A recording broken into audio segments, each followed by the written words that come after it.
You are currently the only person in this conference. É muito tempo porque o nosso assunto é bem longo. Nós vamos hoje estudar pivô central. Continuo à disposição para se vocês tiverem alguma dúvida em relação à parte de aspersão convencional que a gente viu na semana passada, também podem perguntar, tá? Mas hoje o conteúdo da aula é pivô central. Então, eu só abri minha câmera aqui para dar um oi para vocês, agora depois eu fecho, porque fica melhor a apresentação do slide, né? Sem a minha presença aqui do lado, que acaba ocupando espaço. Vou fechar aqui. Então, gente, nós vamos falar sobre pivô. Pivô central é hoje o equipamento de irrigação que mais se vende no Brasil, tá? É, sem dúvida nenhuma, o sistema de irrigação que mais cresce no país é o pivô central. E o Rio Grande do Sul, apesar de não ser o estado que mais tem pivôs, é um dos estados que é o segundo ou terceiro estado, depende do ano. Tem um ano que ele é segundo, tem um ano que ele é terceiro, e já teve um ano que ele foi o primeiro estado em vendas de pivô central anual. Tá? Então, é um estado assim, que está crescendo demais a irrigação para o pivô central aqui no Rio Grande do Sul. Né? O Rio Grande do Sul hoje já tem mais ou menos, assim, eu digo mais ou menos porque é um número muito dinâmico, né? Está sempre mudando, mas hoje a gente tem em torno de 1.800 pivôs no estado do Rio Grande do Sul. Tá? É um número bastante elevado e deixa eu só mostrar para vocês aqui, vamos ver se eu consigo, se eu vou ser feliz aqui. Eu quero mostrar para vocês, essa aqui é a localização. Para ver se vocês estão vendo o que eu estou vendo. Acho que sim. Né? Estão vendo? Isso aqui é um projeto que a gente enviou para o CNPq, um projeto que com a intenção de estudar o consumo de energia nos pivôs centrais do Rio Grande do Sul, de alguns, né? De uma amostra, claro. Mas essa imagem aqui ela é bem interessante porque ela mostra para a gente. Deixa eu ver se eu ampliar aqui um pouquinho, acho que dá para ver melhor. Tá? Ela mostra a distribuição dos pivôs centrais hoje no Rio Grande do Sul. Tá? Claro que não é apenas cada bolinha, tem umas bolinhas que estão sobrepostas. Aqui nessa região onde eu estou mexendo o mouse, aqui tem pivôs sobrepostos de monte. Tá? Então, essa região aqui, a região noroeste do estado, é a região onde mais se concentram as áreas irrigadas por pivô central. Ali os municípios de Santo Augusto, de Três Passos, Santa Rosa, Ijuí, Cruz Alta, essa região aqui tem uma quantidade de pivôs muito grande. Se algum de vocês é de lá, né, ou tenha passado pela estrada lá, né, e vivenciado, a gente vê muito pivô. Mas tem outras regiões, como a nossa região aqui de Pelotas, que também já começa a crescer, já começa a aparecer alguns pivôs, tá? Instalados. A região de Bagé, que é uma região bastante promissora também para a questão de pivô, né? E a fronteira oeste lá, que também está crescendo bastante a quantidade de pivô lá, tá?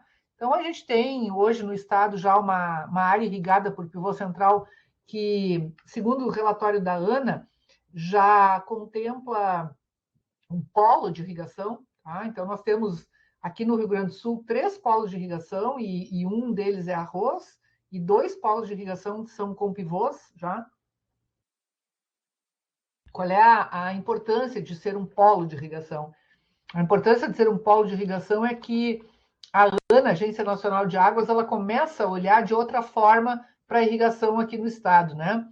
Então, ela começa a dar mais importância para alguns estudos que fornecem subsídios para essas áreas irrigadas, para que a irrigação se dê de forma mais eficiente, tá? Então, deixa eu só voltar lá, que eu quero mostrar para vocês. os dados que a gente levantou. Então, mais ou menos são esses aqui. Opa, um pouquinho mais de ampliação aqui, assim, acho que vocês conseguem ver, tá? Então, ali diz, né, que o estado do Rio Grande do Sul, isso aqui era um dado de um trabalho que a gente pegou lá de 2016, por isso que eu disse que esse dado aqui já passou de 1.753, hoje já tem mais de 1.800 pivôs, mas os municípios que mais têm concentração são Cruz Alta, São Miguel das Missões, Santo Augusto, Santa Bárbara do Sul e São Borja, tá? Esses são os municípios que têm maior concentração de pivôs no estado, por município, né? Logicamente. Bom, parar de. Então, mostrei ali para vocês uma distribuição. Então, o pivô central ele é um sistema de irrigação por aspersão dos mais automatizados que tem disponíveis no mercado, né? Ele é um sistema que um homem opera uma área de tranquilamente mais de 1.000 hectares irrigadas, porque hoje o comando dos pivôs se dá, inclusive, por telemetria, os comandos se dão por à distância, a partir de aplicativos de celular, então eu posso estar até noutra cidade e eu posso comandar o ligamento e desligamento de um determinado pivô e determinar que lâmina que ele vai aplicar. Então, isso favorece muito a questão da, da operacionalidade do equipamento, né? Então, não precisa ter uma pessoa presente lá para operar, para ligar, ou para desligar, ou para revocar, ou para mudar de lugar o equipamento. Ele funciona praticamente sozinho. Então, o pivô consiste numa tubulação com vários aspersores espaçados, né? A tubulação é suspensa, ela é aérea, e ela se apoia em pequenas torres, tá? Que são as torres do pivô. As torres têm rodado próprio, né? E elas, cada torrezinha tem um motor próprio, um motorzinho que faz o acionamento do seu rodado e faz a movimentação do pivô. Essas duas imagens aqui ó, foram imagens que um aluno, colega de vocês, me mandou o ano passado. Ele estava fazendo um estágio na Green Grass, que é uma empresa que produz grama, tá? Uma empresa talvez a mais forte do país na produção de grama, Green Grass. E a Green Grass tem um campo de produção de gramas aqui no Rio Grande do Sul, e um em São Paulo e um, eu acho que é na Bahia, se eu não me engano. Tá? Mas o colega fez estágio aqui no campo do Rio Grande do Sul. Tá? Então, aqui no caso era um pivô irrigando a grama esmeralda para depois fazer a. Então, vocês notem que o pivô, o que, que ele é? Ele é um conjunto, tá? Composto por torres. Aqui, ó, deixa eu mostrar aqui com uma. Isso aqui é uma torre, tá? Então, eu tenho. Vocês podem ver que aqui, ó, eu perco de vista quantas torres que esse pivô tem. Nesta torre, a gente tem um rodado aqui embaixo, tá? Então, esse rodadinho aqui é o que vai fazer o deslocamento desse pivô, vai fazer ele andar, vai fazer ele se movimentar. Só que a torre central, ela é uma torre fixa. Ela está sempre no mesmo lugar. Então, o que, que acontece? Todo esse conjunto, ele anda em torno daquela torre fixa. Por isso que é pivô central, porque tem um centro que é fixo e o pivô anda em torno daquele ponto fixo, tá? E o pivô, vou pegar essa imagem aqui que agora está melhor para mim mostrar o que eu quero.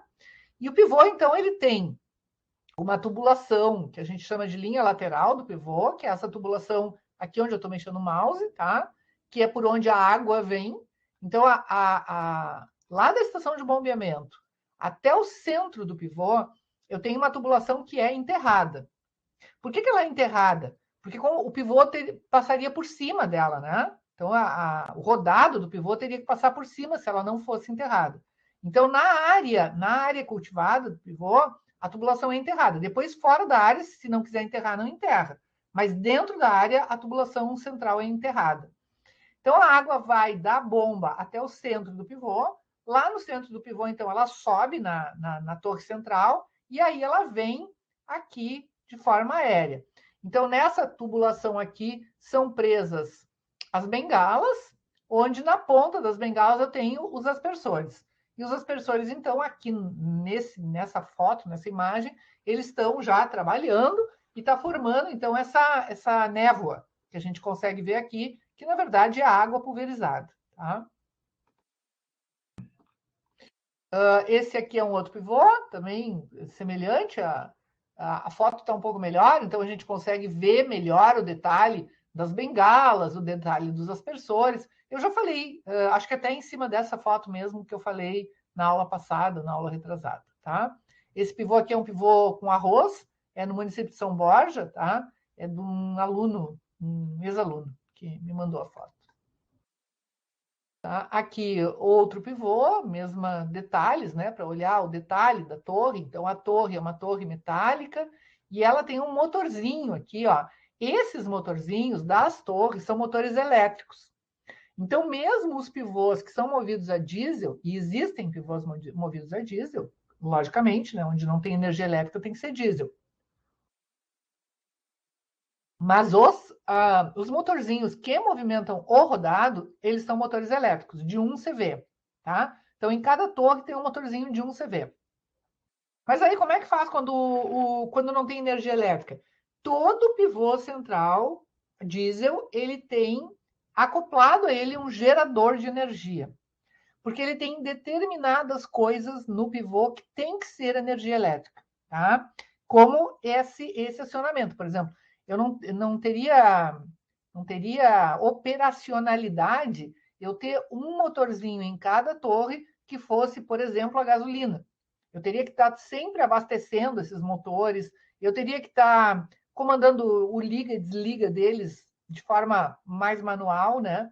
E esses motores elétricos não, eles se ligam, se desligam através de relés, que depois a gente vai entender como que isso funciona. Tá?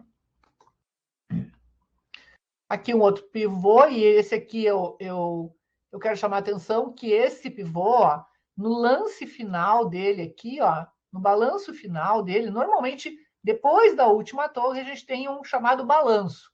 Balanço é mais um pedaço de tubulação que não vai estar apoiada em mais nada, fica no ar, tá? Isso aqui é o balanço.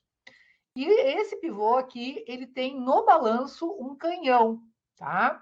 Então, aqui na extremidade ele tem um canhão. Mas vamos já saber o seguinte, ó, esse canhão ele vai operar com uma pressão muito maior do que a pressão dos aspersores normais aqui do pivô. Então, como é que funciona isso? Como é que aqui no canhão eu vou ter uma pressão alta e no aspersor eu vou ter uma pressão mais baixa? Então, necessariamente, quando eu tenho canhão, esse aspersor do canhão ele está sendo abastecido, ele está sendo abastecido por uma tubulação extra que está trazendo água, ou eu tenho aqui no. Deixa eu ver se isso aqui se dá para ver. Eu acho que sim. Tá? Eu tenho aqui na ponta da tubulação uma chamada bomba buster, tá? É uma bombinha pequena que ela retira a água da tubulação lateral aqui, que está com uma pressão mais baixa, porque essa água aqui está atendendo os bicos normais, os aspersores normais. Então, essa bombinha aqui, ela vai pressurizar o canhão, tá? E aí eu tenho, para alimentar essa bombinha, eu tenho um cabo elétrico, ó. Tá vendo ali, ó, que tá passando um cabo elétrico, ó? Ó, tá passando um fio ali, né? Um cabo. Então, esse cabo está trazendo energia para alimentar essa bombinha que faz a pressurização da água para o canhão. Tá? Bom, então, o pivô ele consiste numa tubulação com aspersores devidamente espaçados, né, suspensos acima de uma cultura e apoiado em torres. As torres são providas de rodas, já falei. Depois eu vou explicar como é que essas torres se movimentam. Tá? Então, essa imagem aqui eu também gosto bastante, porque essa imagem aqui ela nos mostra um pivô trabalhando num terreno de topografia bem irregular, tá? E é sim possível. A topografia não é fator limitante para um pivô. O pivô trabalha muito bem em topografia bem irregular. Aqui, ó, eu tenho um pivô irrigando laranja, tá? Então, vejam que as laranjas, as árvores, elas foram plantadas numa forma circular, e o pivô, ele passa com as bengalas molhando entre essas linhas de plantio, tá? Até depois eu vou mostrar um outro slide que vai mostrar uma forma de jato subcopa também, que também bolaram para pivôs, tá? Mas isso aqui que eu estou mostrando na laranja já é realidade no café, já é realidade na laranja, já é realidade em mamão, tá? Então, tem muita área de produção de mamão no Brasil, irrigada por pivô central.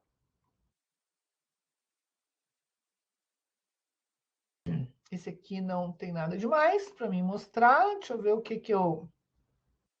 esse aqui eu mostrei, eu coloquei para mostrar uma produção de milho, tá? Onde na ponta eu tenho um canhão.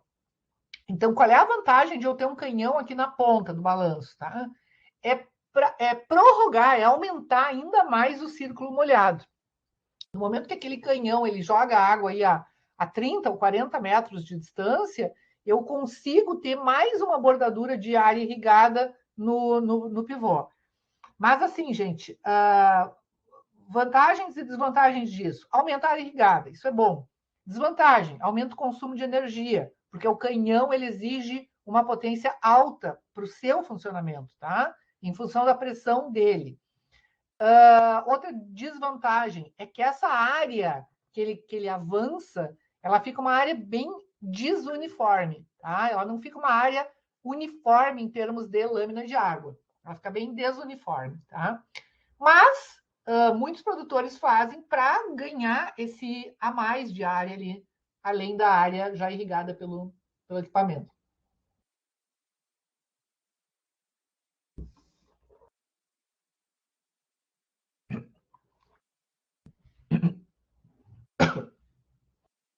Isto aqui é uma coisa que eu gosto demais, tá?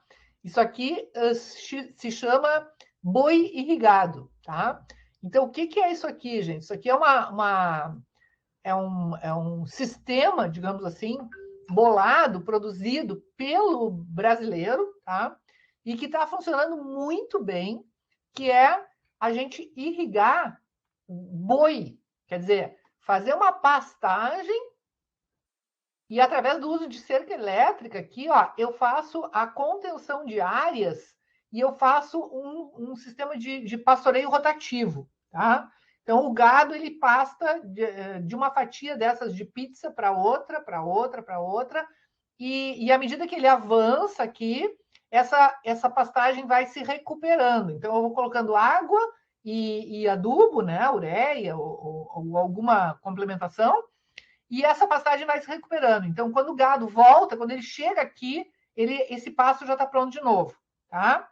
Então, é sensacional esse sistema. O pessoal que usa está tendo um resultado econômico muito positivo.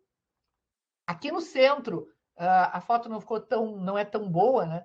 Mas aqui no centro a gente tem uma área de descanso, que é chamada, tá? Onde tem coxo com sal, com água. Então, esse sistema é um sistema que tu leva o gado a pastejar, esse gado fica com acesso aqui depois a esse coxo e água, tá? E aí depois com a cerca elétrica tu elimina, tu condiciona, né, o gado aí para o próximo piquete. É um sistema de cerca elétrica bem interessante, que ele tem uma mola e o pivô passa por cima. O pivô deita a cerca elétrica, esse sistema de molas que ficam próximo ao rodado, a roda empurra, deita a cerca, passa por cima e segue o barco, tá? E é muito legal. Então fica assim, né? Pessoal, vocês podem ir me perguntando quando tiverem alguma dúvida, tá? Aqui, essa foto também é uma foto legal de ver. Aqui está o pivô, né? Então, o pivô ali, ó, o pivôzinho está aqui, ó, trabalhando. E vocês observem que esta área irrigada, ela é bem interessante de se olhar para a gente ter uma ideia, é o seguinte, ó. Por exemplo, vamos imaginar que aqui entre uma torre e outra eu tivesse uma distância de 40 metros, por exemplo, tá?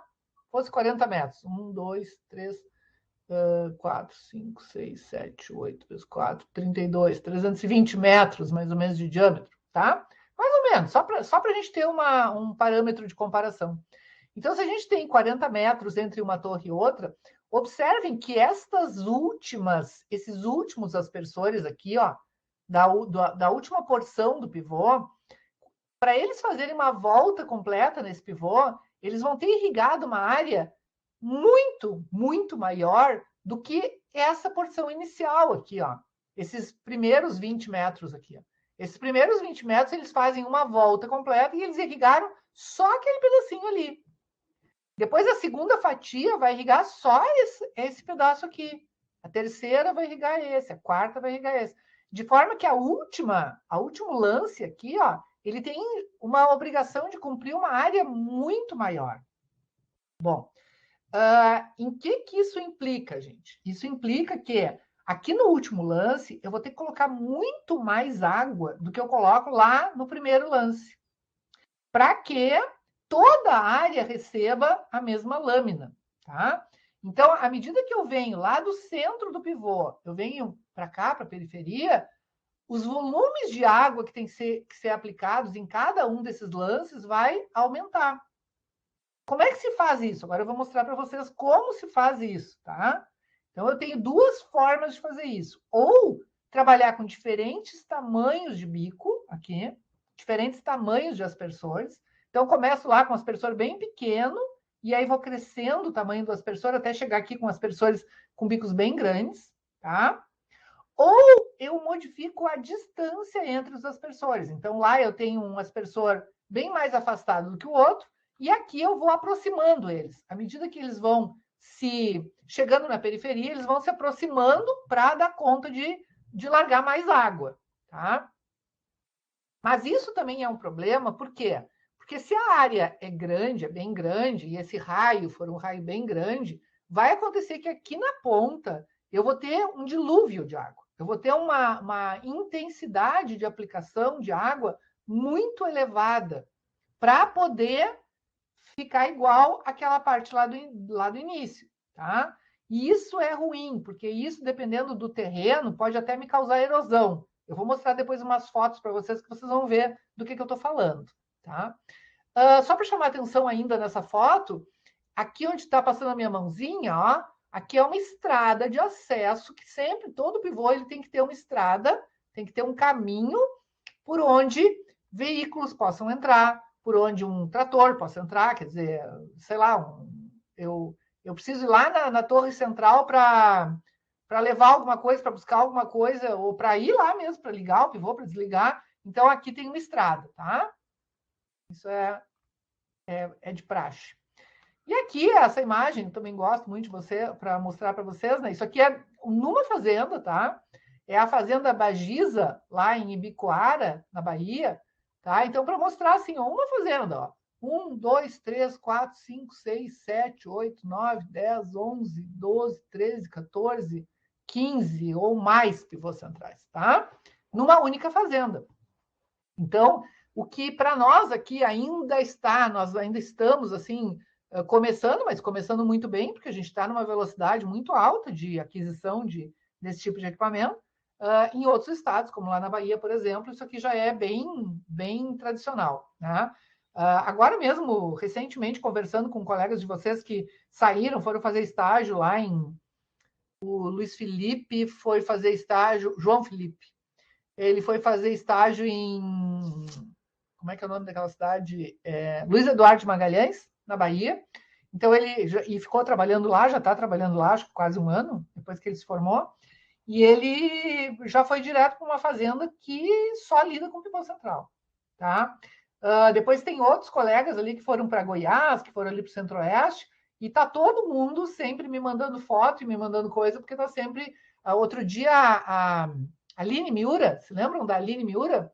A Aline me mandou uma foto que ela está trabalhando na Araguaia, e aí ela foi visitar um produtor de brócolis, acho que era, ou beterraba. Agora eu fiquei confusa. É alguma coisa assim de hortaliça. Brócolis, beterraba, cenoura, alguma coisa assim. E tudo sob pivô central, tá? Tudo irrigado por pivô central. Então, é lindo de ver, gente. É lindo de ver mesmo. E eu vou dizer para vocês que esse é um dos futuros bem assim, ó, bem próximos da agricultura, é trabalhar com irrigação. Então, quem gostar, isso vai ser um caminho legal. Então,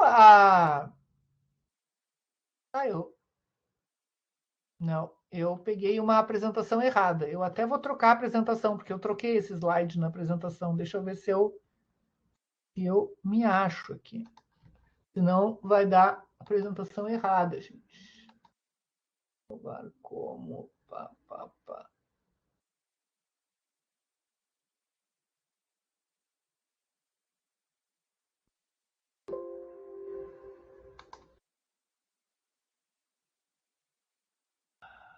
Conferir tanto para botar a apresentação certa. Só um minutinho, que eu só vou trocar ela aqui, senão já vai dar confusão.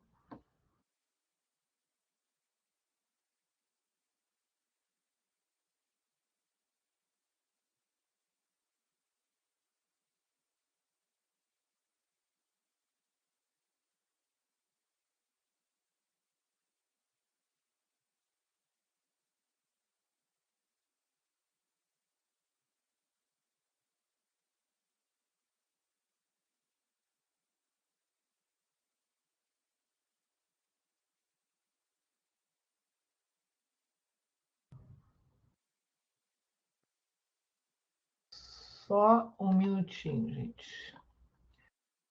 E professora confusa.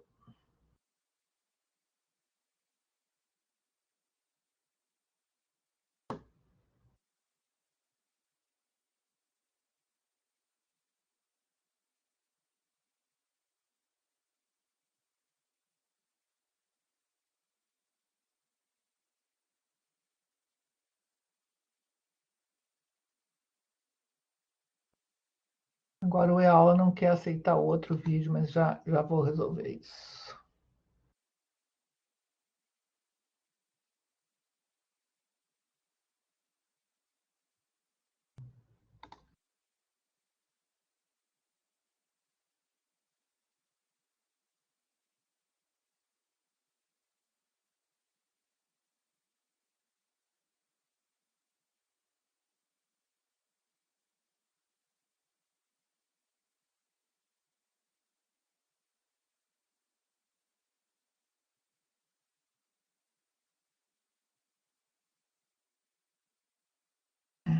Aqui eu tinha já colocado nessa apresentação nova que eu tinha feito, ó.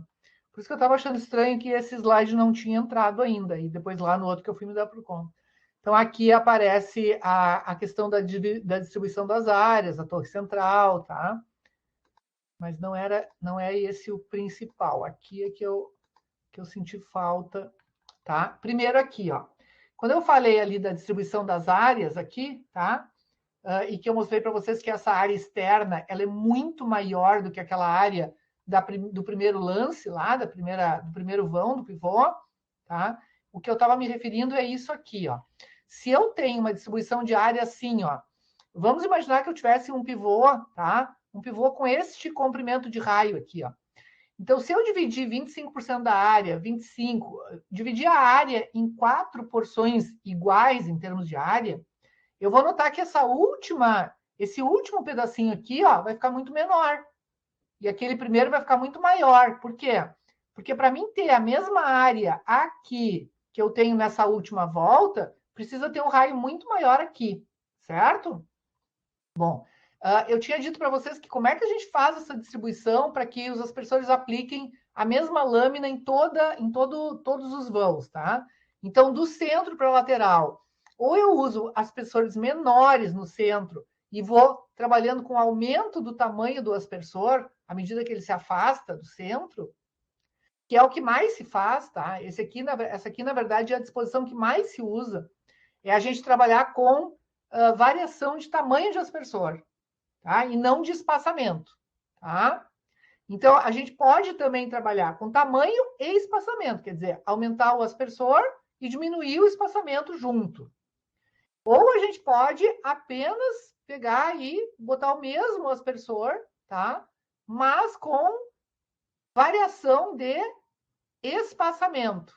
Então, aqui, ó, aqui eles estão bem mais afastados e aqui eles vão se aproximando, se aproximando, se aproximando. Aqui eles são bem juntinhos, tá? E hoje, modernamente, também se trabalha muito com aspersor spray de baixa pressão, com cobertura de 360 graus e com espaçamento uniforme. Então, esses aspersores spray, eles têm uma espécie de regulador de pressão interno. Então, eles regulam a pressão para que todos eles acabem saindo mais ou menos a mesma vazão. E, por fim, tem os aspersores spray de ultra baixa pressão, também com espaçamento uniforme, tá? Que também hoje, esses de ultra baixa pressão também já estão entrando bastante no mercado dos pivôs. Tá. Essa foto aqui que naquela outra apresentação eu me dei conta que estava com a apresentação errada, tá? Então, nessa apresentação, eu estou falando dos aspersores, estou dizendo que a maioria dos sistemas usa aspersor tipo fixo, como esse aqui, mas tem hoje já, e isso que eu tinha falado lá quando eu mostrei a laranja, hoje tem alguns pivôs, tá? Que eles têm esse sistema aqui, ó. Eles têm uma bengala aqui, tá? E aqui na ponta da bengala eu tenho uma linha transversal, onde os bicos estão afastados. E isso aqui faz com que esses bicos entrem na subcopa das árvores, tá?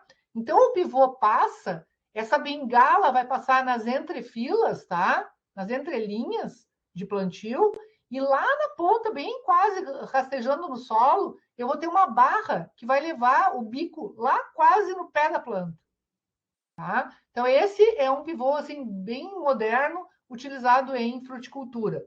Claro que mais caro, né, gente? E aí, como é mais caro, tem muito produtor que opta por não pegar esse aqui, né? Faz como esse outro que está aqui, ó, que também tá irrigando uma espécie mais arbustiva aqui, não sei exatamente o que é, mas também vai fazer por cima, tá? Bom, em relação aos bicos, tá? A gente tem diferentes tipos de bicos e diferente custo. Então, tem os bicos que são mais comuns, de preço mais baixo, mas que normalmente trabalham com pressões mais altas e com tamanho de gota mais fina. E eu tenho, hoje, modernamente, mais utilizados, esses bicos aqui, ó, que são os bicos IWOB, tá? Ou esse aqui, ó, que tá aqui. São bicos que fazem esse tipo de jato aqui. Então, ele é um jato que a água não é tão pulverizada, ela é espalhada, mas ela não é tão pulverizada em gotas tão finas, tá? Então, é um bico bem legal, assim, de se trabalhar. E, ó, aqui aparece o IWOB, tá? O IWOB é esse que as gotas, então, a água é distribuída, ela é espalhada, mas não em gotas tão finas. Então, tem menos questão de evaporação, tá? Menos perda de água por evaporação direta. Ó, aqui tem uma imagem bem bonita para a gente ver. Aqui, ó. Então, as gotas ficam gotas maiores, ó. Tá? Isso aqui, em culturas de grande porte, tipo milho, sorgo, feijão, não há nenhum problema com esse tipo de gota. Se é uma cultura muito delicada, ou flor, ou alguma coisa assim, aí é melhor dar uma atenção um pouco maior para a questão do tamanho de gota, tá? Para ver se a gota não vai causar algum tipo de problema na cultura. Ó, aqui é um pouquinho diferente, ó, tá vendo? Esse aqui, a água ela cai em cima de uma plaquinha defletora ali, e aí, ao cair em cima da plaquinha defletora, ela é jogada para os lados, tá? Então, são bicos diferentes. Para cada tipo de espécie, ou para cada altura, se coloca um bico mais adequado. Bom, as torres, gente, elas variam de distância normalmente entre 20 e 70 metros, tá? Uma da outra. Quando é que eu vou ter que usar torres mais próximas uma da outra? Quando eu tiver um terreno mais declivoso, com uma declividade maior, onde a topografia seja mais irregular, eu vou ter que botar as torres mais perto uma da outra. Quando eu tenho um terreno mais plano, eu consigo, se o terreno é bem plano, eu consigo espaçar de até 70 metros uma torre da outra. Em relação a raio de pivô, tá? A gente pode ter um raio de pivô que varia de zero, aqui está de 200 a 800 metros, né? Eu diria que pode variar de zero, quer dizer, um pivô que não existe, até mais ou menos 800 metros. A maioria dos pivôs, eles têm um raio médio aí de 300 a 500 metros, tá? Muito mais de 500 metros, ele vai ficar um pivô muito grande. Alguém faz a conta para mim, por favor. Um pivô de 500 metros de raio, qual é a área irrigada dele? Vamos ver. Calculadoras aí na mão. Pode ser o celular também. Um pivô que tem um raio de 500 metros, qual seria a área irrigada dele?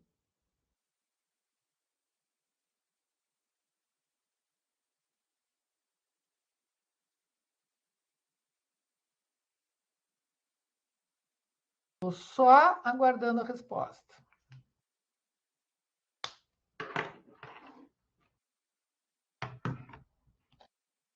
Vamos ver quem é que é a estrelinha. 500 metros de raio.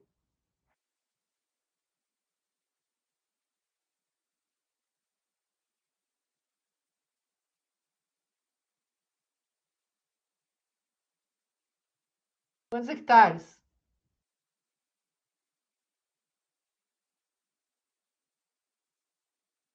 Alô, vocês estão aí?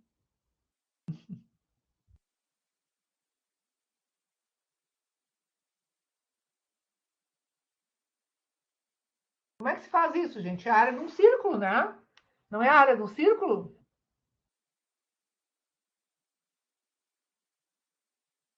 785 hectares? Não, Arthur. Tem um número a mais aí. Ó, 500 ao quadrado vezes 3,1415. Isso dividido, assim, área é igual a 500 ao quadrado vezes pi r2, dividido por 10.000. Quanto dá isso? Isso, Ivan, 78,5 hectares. Aí, viu, Arthur? Foi só uma vírgula, tá? Deve ter botado 1.000, ou dividiu, em vez de dividir por 10.000, talvez tu dividiu por 1.000, tá? E aí deu 785. Então, o pivô de 500 metros de raio, ele tem 78 hectares. É um tamanho legal de pivô, assim, ó. Eu diria para vocês que o que é um tamanho bom de pivô? Tamanho bom, bom, bom, é um pivô de 50, 60 hectares, tá? Esse pivô de 78, ele já está, assim, quase no limite do bom máximo, tá? Por que isso? Porque o pivô, quando ele é grande demais, ele começa a ter problemas de excesso de lâmina de água lá na periferia. E aí, isso ali produz verdadeiros dilúvios lá na periferia e, às vezes, produzindo erosão, tá? Depois eu vou mostrar umas fotos, vocês vão ver do que eu estou falando. Mas é só para a gente ter uma ideia. Isso aqui é uma outra realidade, tá? Pivô e vento. Pivô e vento são duas coisas que não combinam, tá? Isso aqui é um pivô, ó. Esse aqui, em cima, um pivô que virou com o vento, tá? O vento vira pivô, gente. Impressionantemente. Esse aqui, ó, foi olha ali, ó. Tem até a data ali, ó, porque foi um ex-aluno que me mandou, ele é agrônomo do Exército, lá em São Borja. Tá, o Gabriel, ele trabalha na coldelaria do Exército lá como agrônomo, viu? Um cargo interessante para pensar também. O Exército também tem agrônomos, tá? E o pivô do Exército lá virou no dia 17 de março de 2021. Tá? Quer dizer, não sei se virou no dia 17 ou no dia 16, ele me mandou essas fotos no dia 17. Então, para vocês verem lá, que coisa horrorosa isso, né? Então, ó, um pivô todo torcido lá, virado, tá? Ó, dia 17 de março. Isso aqui é um problema, por isso que a maioria dos pivôs, eles têm seguro, gente. Tá? Vocês, quando compram um pivô que custa aí 900 mil reais, é óbvio que tem que fazer um seguro, né? Porque imagina se quando eu compro o meu carro, que custa um décimo disso, tá? eu faço um seguro para o carro, porque Deus o livre, se acontece alguma coisa, eu não sei o que eu faço, né? Então, imagina num pivô central que custou 800 mil reais. E aí, no outro dia... E isso aqui, gente, aconteceu lá em Uruguaiana, quando eu morava em Uruguaiana, acho que foi o terceiro, quarto produtor rural que comprou pivô em Uruguaiana, comprou o pivô, em 15 dias aconteceu isso aqui no pivô. O pivô se torceu todo, virou um monte de ferro. E aí ele teve que esperar um pivô novo, tá? Porque aí a fábrica teve que refazer todo. Assim, pivô não é uma coisa que está ali na prateleira, é só buscar outro, né? Tem que mandar fazer. E aí tem que entrar na fila, e aí é complicado. Bom, então, cada torre tem um motorzinho desses aqui, que eu falei para vocês, que é o motor elétrico, tá? E aqui tem uma caixa, porque o que acontece, ó? Esse motor, ele está girando com o sentido do eixo tá ali, né? Então, ele está girando assim, e a roda, ela gira, olha lá, a roda gira no sentido inverso do sentido do eixo do motor. Então, aqui tem que ter um mecanismo de engrenagem tipo cardan, né? Aquela que inverte o sentido do giro do movimento ali, tá?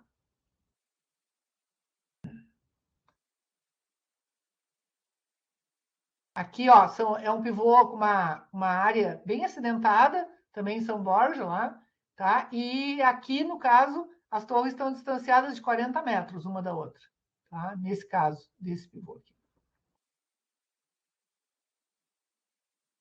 Lá no centro, na torre central, a gente tem um mecanismo que faz com que esta linha lateral aqui, ó, ela possa girar em torno desse mecanismo, dessa torre central, porque a torre central é fixa, e esse mecanismo aqui ele tem que girar em torno disso, né? Então, aqui tem um mecanismo que permite esse giro, tá? E aqui tem uma espécie de anel de borracha que permite também uma movimentação dessa tubulação, tá?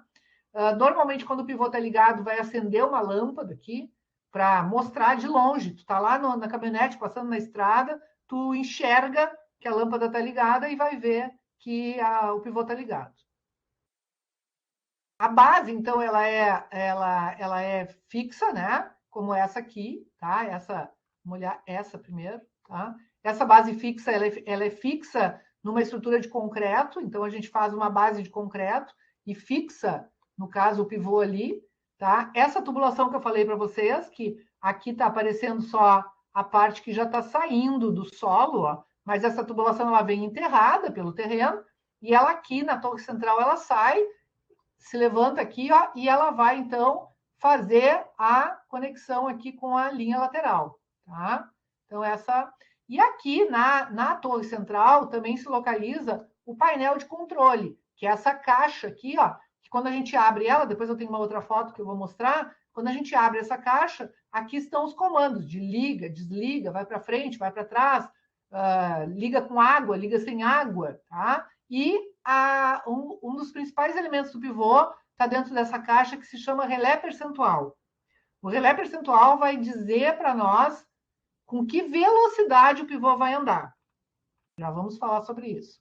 Aqui eu coloquei, gente, uma base móvel só para mostrar que existem pivôs que são rebocáveis, que eu posso mudar ele de lugar. Isso aqui é um Zé encrenca, tá? Isso aqui é uma coisa assim, só para se incomodar, porque rebocar um pivô de um lugar para o outro é uma parafernália que vocês não imaginam. Por quê? Porque as torres elas se desalinham. Depois a gente tem que ficar alinhando uma por uma das torres para botar o pivô de novo em funcionamento na nova situação. Então, assim, ó, já vi produtores que compraram isso aqui e não gostaram, tá? Então eu assim, eu nunca tive experiência de trabalhar, mas todos os relatos que eu tive foram muito ruins desse sistema móvel. Então, o sistema fixo ainda é melhor. Bom, aqui que é o painel de controle de um pivô central, tá? Então esse aqui é um painel chamado de analógico, porque é com reloginhos, é do tempo antigo, tá? Hoje os painéis, a maioria deles já são painéis digitais, apesar de que teve uma fase ali, agora, esses últimos anos eu não tenho muito contato de preço, mas teve uma fase ali que era absurdo a diferença de preço de um painel analógico para um painel digital. Chegava a dar, assim, 50 mil reais de diferença de um painel analógico para um digital. Então, muito produtor acabava optando pelo analógico por causa da diferença de preço, né? Que é ridículo, porque o painel digital, ele é, em termos de componente, até mais barato que o analógico. Mas, o que acontece? É aquela coisa, né? O digital é mais bonito, então vamos cobrar mais caro. Mas, coisas comerciais que a gente não entende. Então, aqui, nesse painel de controle, a gente liga o sistema, né? Normalmente tem uma chave aqui, ó, que é liga, desliga, liga, tá? E a gente, a partir de alguns botões aqui, ó, a gente pode ligar o pivô com água ou sem água. Para que eu quero ligar o pivô sem água? Às vezes eu quero só movimentar ele. Por exemplo, se eu tenho uma previsão de temporal, vai vir um vento, tá? Então, o pivô, ele sempre deve ficar perpendicular à direção predominante do vento, tá? Nunca paralelo. Se ele ficar... não, desculpe. Paralelo à direção predominante do vento. Paralelo. O vento tem que passar na lateral, não passar contra ele, tá? Porque se eu botar o pivô numa situação perpendicular ao vento dominante, é a situação que favorece que ele vire, tá? Então, às vezes, por exemplo, eu tenho uma previsão de chuva, de vento, de temporal, e aí eu só quero mudar ele de posição, não quero irrigar, porque vai chover, então não vou irrigar. Eu só quero que ele se mexa. Então, vou lá e ligo ele sem água, tá? Da mesma forma, eu posso fazer ele ligar para a direita ou para a esquerda, andar para a direita ou andar para a esquerda. O que seria? Em que situação seria isso? Às vezes eu tenho uma área que eu não plantei ainda, e tem uma área que eu já plantei, pequena. Então eu faço um vai e vem em cima da área plantada, tá? E aí ele não precisa fazer a volta completa para chegar lá de novo. Imaginem assim, uma fatia de pizza. Eu plantei aquela fatia de pizza. Então eu tenho que fazer o pivô ir e voltar em cima daquela fatia. Eu não preciso fazer ele fazer toda a volta. Então eu boto para a direita, quando eu ligar de novo, eu boto para a esquerda, tá? Coisas desse tipo. E uma das coisas que a gente consegue mexer aqui no painel é a velocidade com que ele vai se movimentar. A velocidade com que o pivô vai se movimentar, tá? Vai definir o que a gente chama de tempo de rotação. Qual é o tempo que ele vai levar para fazer uma volta completa? Esse tempo de rotação, então, ele é a função da velocidade, tá? E esta, por sua vez, vai definir a lâmina que o pivô vai aplicar. Então, vamos por parte. Tem duas fórmulas aqui que são fórmulas bem importantes para pivô central. Com essas duas fórmulas, vocês conseguem manejar um equipamento de pivô central, tá? Então, todo pivô central, quando ele sai da fábrica, ele sai com uma ficha técnica como essa aqui, tá? Essa aqui é uma ficha técnica de um pivô. Ali, ó, a fábrica pagou o nome do cliente para me dar a ficha, né? Essa ficha eles me deram. Mas essa ficha é uma ficha real de um pivô que existe, tá? Então, aqui, ó, esse pivô, vamos conhecer ele. Vamos ver que informações que vem na ficha técnica, tá? Então, na ficha técnica dele, está escrito aqui a lâmina bruta que ele aplica. A lâmina bruta que ele aplica é de 8,5 milímetros por dia. A eficiência desse pivô é de 85%. A lâmina líquida, então, é de 7,23. Como é que eu tenho? 8,50 vezes 0,85 vai dar o 7,23. Tá? O tempo de operação diária é de 21 horas. Por que é 21 horas, gente? Quem é que sabe me dizer? Por que é 21 horas o tempo? Por que não é 24? Vamos ver se alguém de vocês se lembra. Estou esperando, estou esperando.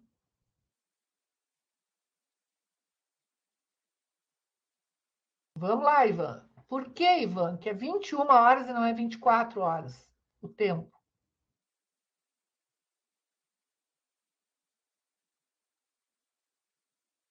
Isso. Porque tem uma tarifa, né, que é a tarifa ouro sazonal verde, que é aquela tarifa que dá desconto para o irrigante que usa energia por 21 horas e para durante 3 horas. Então, todo irrigante faz isso, tá? Todo produtor rural que pode vai aderir à tarifa ouro sazonal verde. Vai para pagar menos energia, tá? Bom, esse pivô, para dar esta lâmina aqui, ó, de 8,5 milímetros por dia bruta, a área dele, vamos olhar aqui a área dele, ó. A área irrigada, ó, a área circular irrigada, ó, é de 64,85 hectares, tá? 64,85 hectares. Então, nesta área, em 21 horas, para aplicar 8,5 milímetros, a vazão do pivô já está calculada aqui, 253,97, tá? Mas essa conta vocês sabem fazer, né? Vocês sabem calcular a vazão de um pivô? Vamos lá, os que estão me respondendo aí, Ivan, Arthur, Matheus, Thiago, William. Vocês sabem calcular a vazão de um pivô? Se eu disser a lâmina bruta e se eu disser a área do pivô, vocês sabem calcular a vazão? Vou botar na prova.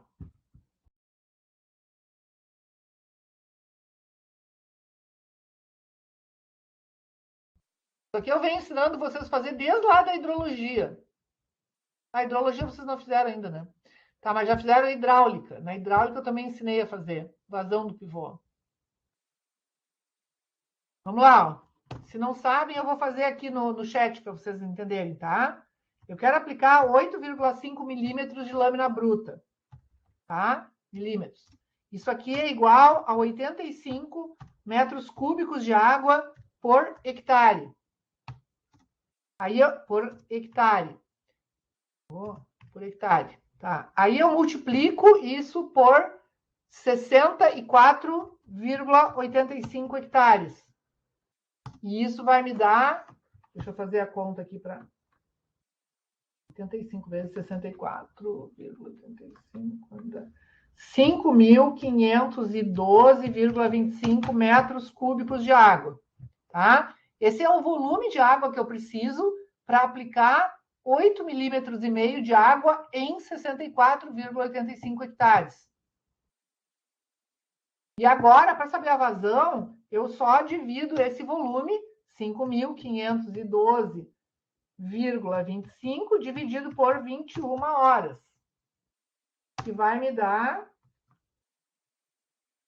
262,48. Ali no projeto está 253,97. Talvez porque ele considerou algum pedacinho a mais de área ali, pode ser, tá? Mas não tem problema. Um e o outro tá certo igual, tá? Então, essa seria a vazão desse pivô para aplicar 8,5 milímetros em 64 hectares num período de 21 horas. Tá? Muito bem. A fábrica, ela me larga aqui na ficha técnica uma velocidade da última torre. Esta velocidade é a velocidade máxima que o pivô vai andar, máxima, no tempo mínimo por volta. Vejam que aqui embaixo eles botaram assim, tempo mínimo por volta, 9,85 horas. Então, o jeito que o pivô vai andar mais rapidamente, tá? Esse pivô, ele vai fazer uma volta em 9,85 horas. Mas eu quero que ele faça uma volta em 21 horas. Por quê? Porque para mim usar a tarifa ouro sazonal, tá? Muito bem.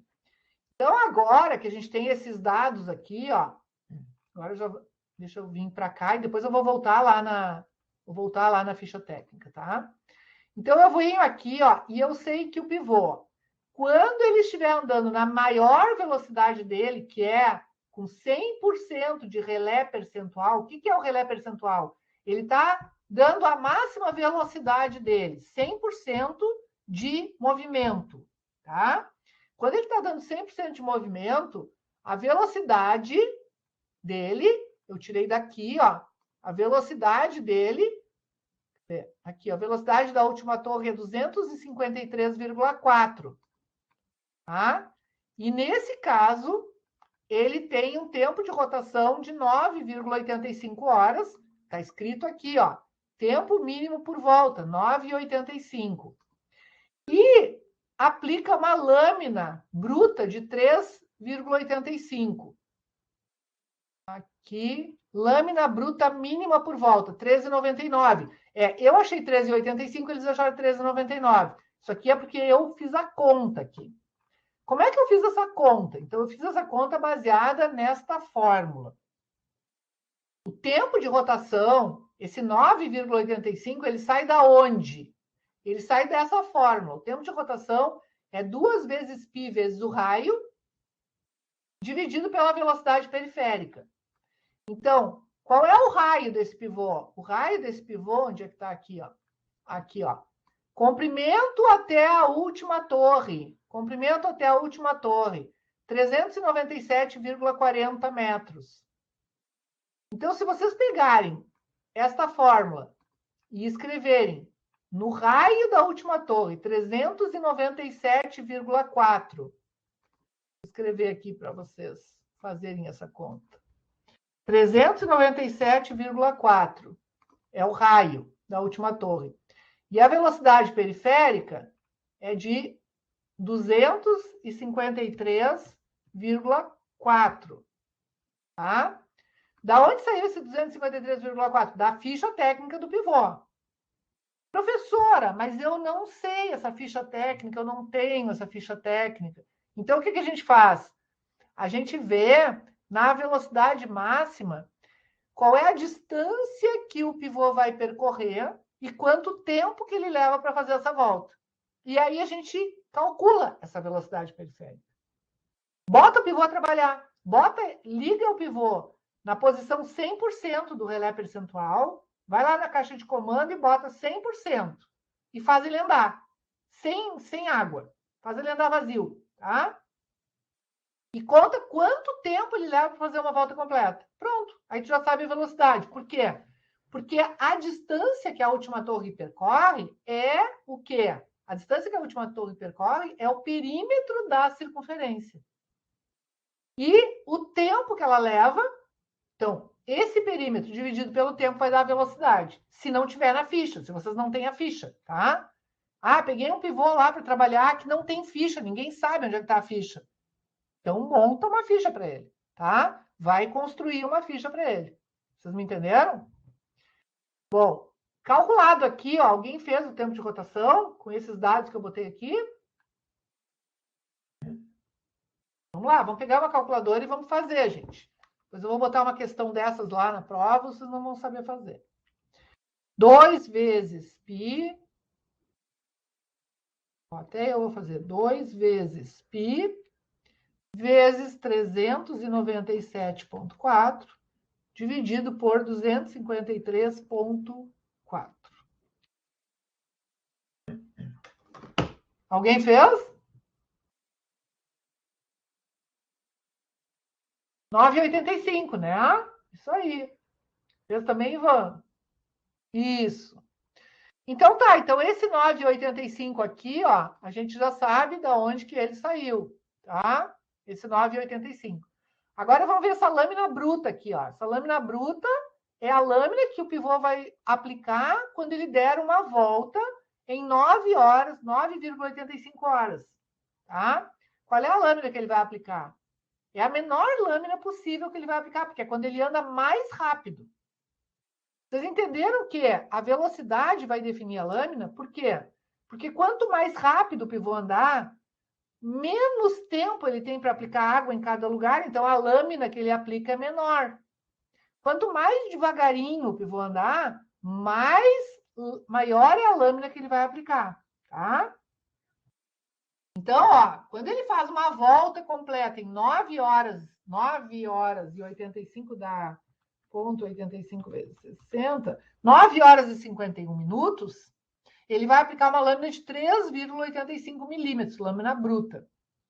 Tá, aí eu poderia perguntar para vocês assim, tá, e quando eu botar na posição 75%, o que lâmina que esse pivô vai aplicar. Como é que eu faço isso, gente? Agora, ó a dica aqui, ó. 75% desta velocidade é quanto?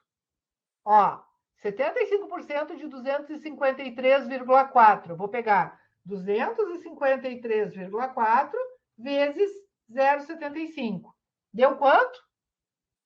190,05. Estão entendendo o que eu estou fazendo? Ó, eu simplesmente peguei a velocidade que eu tinha do 100%, que está lá na tabela da ficha técnica, e eu fiz 75% daquele valor. Quando eu faço 75% daquele valor, eu venho aqui, ó, nesta fórmula da rotação, do tempo de rotação, e eu altero a velocidade. Eu vou botar nessa velocidade agora 190,05, tá? Deixa eu pegar outra cor aqui para mostrar para vocês. Vou botar ali. Ó, agora, eu vou botar aqui na velocidade 190,05. Tá? Então, risquei agora, ó. Vou riscar aqui, ó. Risquei esse valor aqui. Agora a velocidade é 190,05. Quanto que dá o tempo? O raio é o mesmo, que é o mesmo pivô. Quanto é que vai dar o tempo? O tempo calculado vai dar 13,13 horas. Ou seja, quando eu trabalhar com relé na posição 75% de velocidade, o pivô vai levar mais tempo para dar uma volta completa. E aí, ele vai aplicar uma lâmina bruta maior. Entenderam isso? Então, se vocês entenderam, eu quero que vocês calculem agora esse valor aqui, ó. Eu quero que vocês calculem agora, se eu botar o pivô, o relé na posição 40%, qual vai ser a lâmina bruta aplicada? Vamos lá, vou esperar vocês fazerem.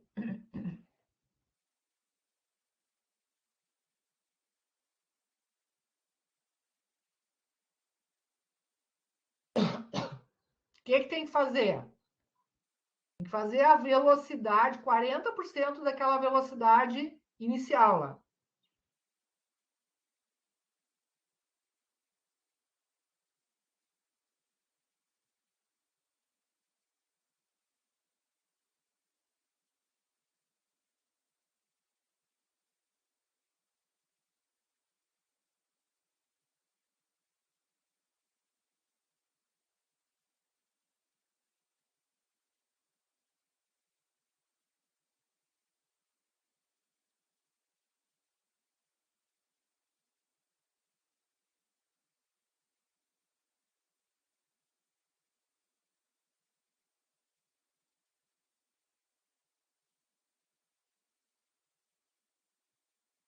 Vou copiar aqui para vocês qual é o valor da vazão.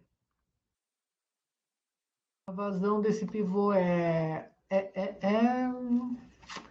253,97, 253,97.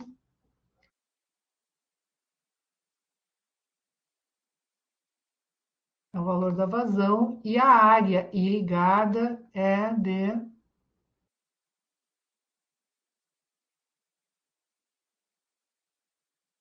64,85.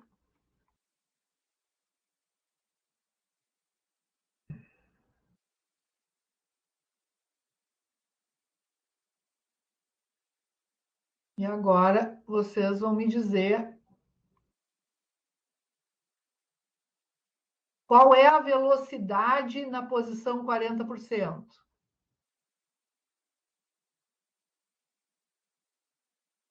Qual é o valor da velocidade aqui na posição 40%? Quando vocês tiverem essa velocidade, me postem ali, faz favor, para mim colocar aqui. 3,94, só isso, Matheus? Metro por hora. Ó, como é que eu vou saber essa velocidade? Vamos ver. Ah, 101. Ah, tá. 101,36, né, Ivan? 101,36. É o valor da velocidade ali, ó. Tá? Como é que eu achei esse 101,36? Eu fiz 40% de 253. 253,4 vezes 0,4 dá o 101, tá? Agora eu tenho que achar o tempo de rotação. Então, o tempo de rotação que eu vou botar aqui, ó, tá? Eu vou achar com esta fórmula lá de cima. Só que agora, no valor da velocidade, eu vou escrever, vou riscar esse outro valor aqui também não existe mais. No valor da velocidade aqui, eu vou escrever 101,36. Mas o raio é o mesmo 397,4, que é o raio do pivô. Então, quando vocês tiverem o tempo de rotação aí, me avisem.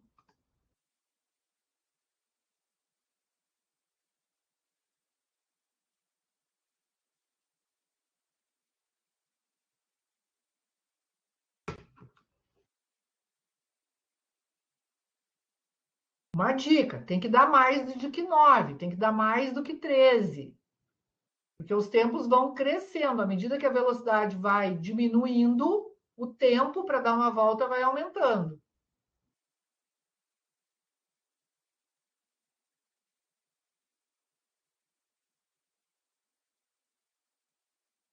Acharam?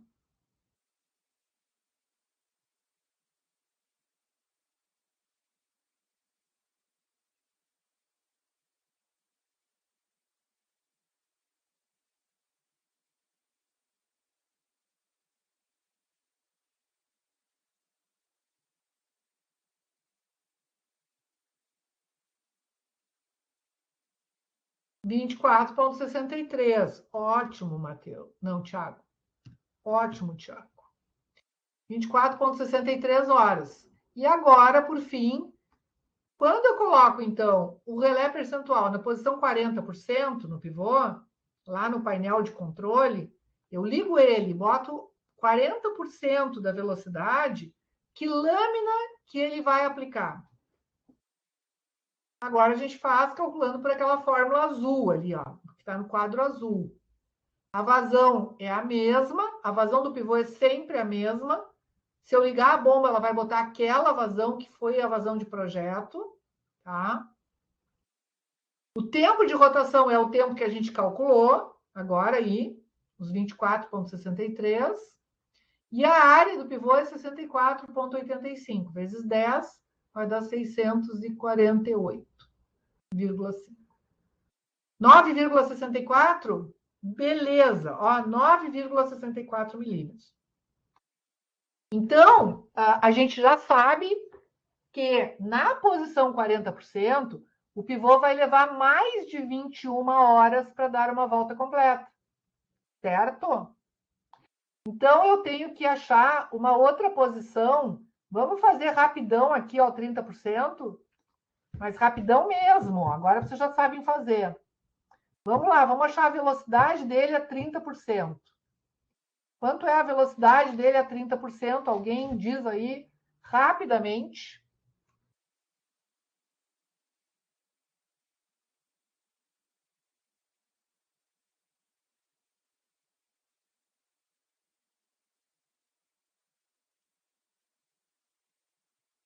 76,02. Perfeito, Ivan, obrigado.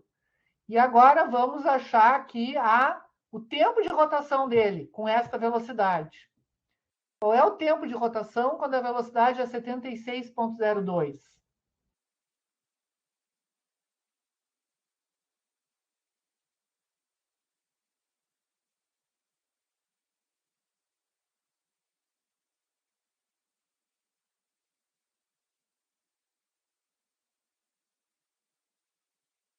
32,84. Isso? E aqui eu vou achar a lâmina bruta. Qual é a lâmina bruta quando ele operar com 30% da velocidade dele?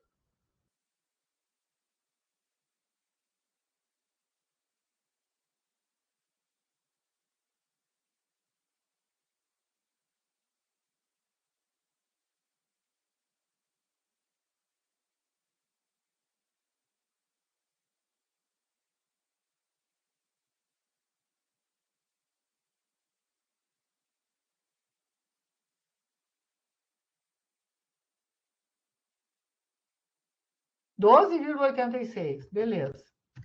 12,86. Então, observem que quando eu faço ele operar com uma velocidade baixa, eu aumento o tempo de volta e eu aumento a lâmina que ele aplica, tá? Então, ele vai demorar mais para fazer uma volta completa e ele vai aplicar uma lâmina mais alta. Vocês perceberam que eu botei um valor intermediário aqui, que foi o 47, né? 47 é um número quebrado, inclusive. Por que eu botei 47? Vamos ver que resultado eu teria com 47? Vamos lá, ligeirão, vamos fazer o 47 aqui. Ó. Qual é a velocidade do 47, gente? Vocês já estão ficando craques aí. Ó. 47% é 253,4 vezes 0,47, que dava 119,09. Tá? Vamos fazendo junto. Nesse caso, o tempo de rotação seria 2 vezes π vezes 397,4 igual dividido por 119,09. Aí, Ivan, tá sobrando um zero aí, olha na tua calculadora. É 20,96. Vê se não é. Isso, né? 20,96. 20,96 horas, gente, é quanto? É praticamente 21 horas. Sabe a tarifa ouro sazonal? Quando eu quiser fazer uma volta completa em 21 horas com este pivô, eu tenho que botar ele na posição 47%. Aí ele vai fazer uma volta completa em 21 horas. Mas nesse caso, que lâmina bruta ele vai aplicar?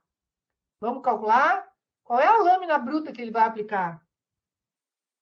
Quando ele trabalha com 20,96, vai dar 243,97 dividido por 10 vezes 64,85.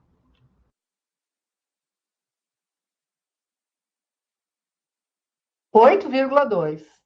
8,2 milímetros, tá? Então, gente, aprenderam a parte mais top do pivô central, que é calcular velocidade e lâmina aplicada, tá? Fazer a relação de velocidade e lâmina aplicada. Isto aqui é manejo de pivô. Eu vou agora fazer uma pergunta bem difícil para vocês. Esse pivô aqui, ó, na verdade, essa tabela ela podia ser toda completa.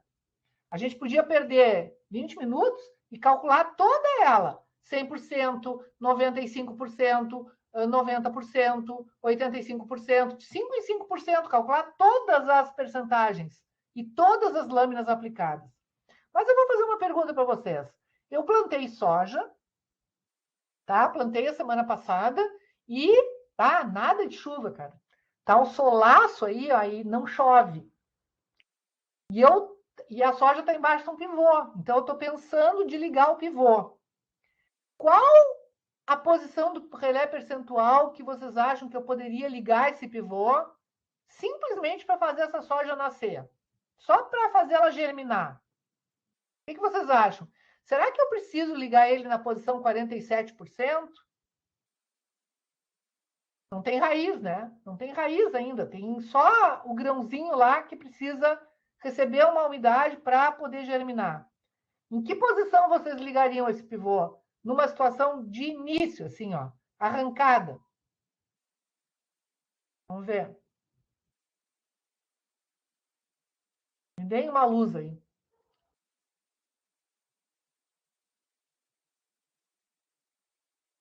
que eu tendo essa tabela, eu sei as lâminas que o pivô aplica sobre cada uma das velocidades. E a partir daí eu posso tomar decisões que são decisões importantes. Por exemplo, ninguém vai me dizer como é que eu vou ligar o pivô lá para a soja nascer? Estão inseguros? Estão inseguros de falar? Aqui a gente pode errar, gente. O que vocês acham? O que me dizem? Acho que está todo mundo com medo. Então, eu vou dizer para vocês, tá? Eu ligaria esse pivô, para a soja nascer, eu ligaria esse pivô com 100%, 95% talvez. Teria que fazer alguma outra, 2, 3 contas ali para ver 90%, 95%. Mas eu ligaria esse pivô nesse tempo ali, ajudar uma volta em 9 horas. Para quê? Só para dar uma molhadinha. Sabe aquela umedecida legal, assim, só para germinar a semente? Essa germinação é um processo importante, é um processo que é bom que não tenha umidade em excesso, né? Que seja umidade apenas para embeber a semente, para que ela tenha umidade e calor para desenvolver o processo de germinação. Então, só que à medida que a soja vai se estabelecendo, na medida que a plântula começa a ter 2 folhas, 4 folhas, 6 folhas, eu começo a ter consumos maiores de água.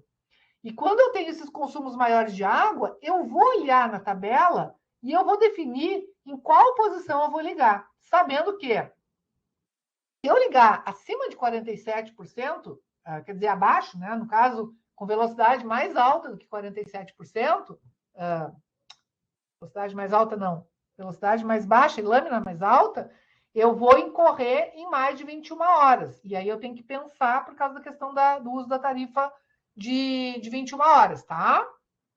Gente, esta planilha, que é esta ficha técnica, além de me dar as informações necessárias, que é, inclusive, deixa eu mostrar aqui para vocês, inclusive, estava aqui, ó, informado que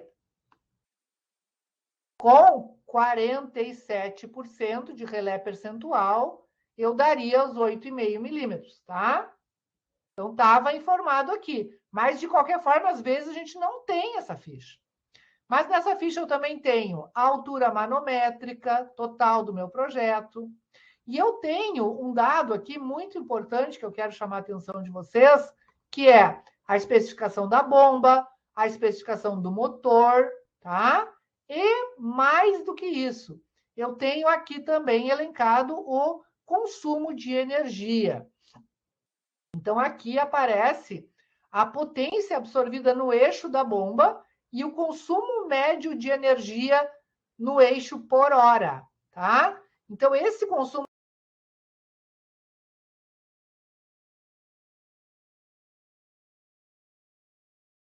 de energia aqui é um dado bem interessante para a gente ver quanto vai pagar de energia para cada hora que o pivô funcionar, tá? Para a gente poder fazer uma estimativa de custo operacional.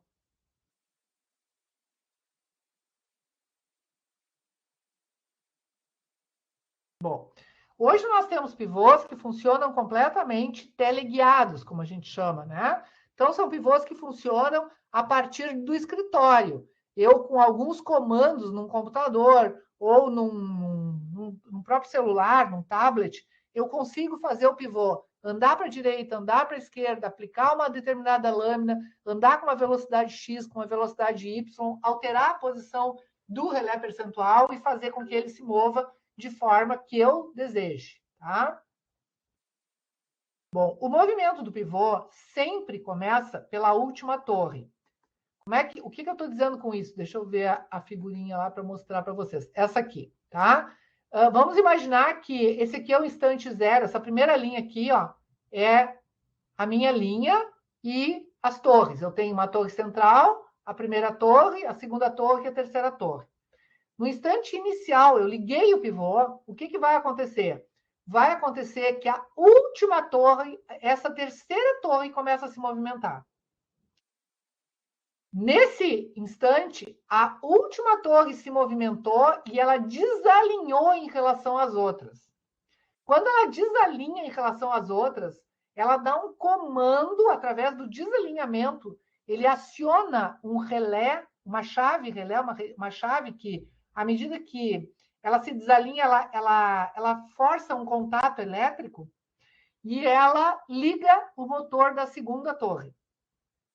A segunda torre anda e quando ela se desalinha da primeira torre, ela dá este comando através do relé para a primeira torre andar. Isso por quê, gente? Isso porque a última torre sempre vai andar, vai se locomover numa distância muito maior para dar uma volta completa. Então, a última torre vai andar mais do que a segunda, que vai andar mais do que a primeira. Nesse caso aqui, que é um exemplo com 3 torres. Vocês imaginem um pivô que tem 20 torres. Então, o que acontece? A 20ª torre se movimenta, desalinha da 19ª, aciona a 19ª. A 19ª anda um pouquinho, desalinha da 18ª, aciona a 18ª. E assim o pivô vai andando, tá? Sempre fazendo o acionamento através do desalinhamento das torres.